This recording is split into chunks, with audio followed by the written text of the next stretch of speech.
हा तिसरा संकेत आहे. पूर्वी जे मिळालं नाही त्याचं दुःख खूप काळ मनात राहत होतं.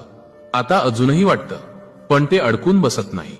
हे सगळं साधं नाही, पण हेच तुझ्या प्रतीक्षेचं फळ आहे. तू रोज मनात विचार करतोस, माझी वेळ येईल ना, माझं काही होईल ना. आज आम्ही तुला थेट सांगतो, तू योग्य वाटेवर आहेस. प्रतीक्षा म्हणजे शिक्षा नाही, प्रतीक्षा म्हणजे तयारी. तुला माणसं ओळखायला, स्वतःला समजायला आणि जे मिळणार आहे त्याची किंमत कळावी म्हणून.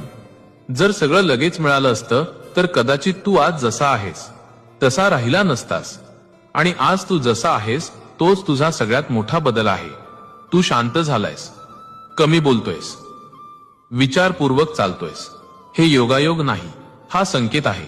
आता मोठं काही करायची गरज नाही, फक्त एवढंच लक्षात ठेव, आपलं काम प्रामाणिक करत राहा.